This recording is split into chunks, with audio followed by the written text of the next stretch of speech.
Welcome to the Learning Pines YouTube. We hope this video helps.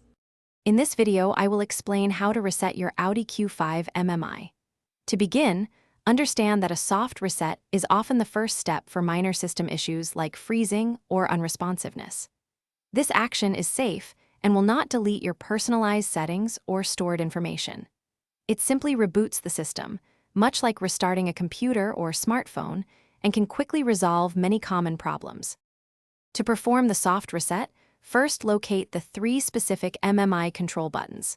These are typically the large central knob, the top right function button, and the navigation button. Press and hold all three buttons down at the same time. Continue holding them until your MMI screen turns completely black, indicating the system is restarting. You should consider resetting your MMI if you experience common issues such as the system freezing, lagging, or becoming unresponsive.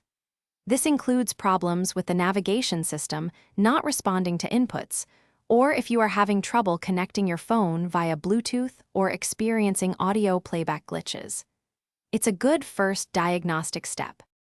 If a soft reset does not resolve your MMI issues, it is advisable to consult your authorized Audi dealer for further diagnosis.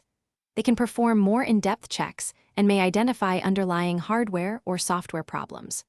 Also, always check for any available software updates for your MMI system, as these often include bug fixes and performance improvements.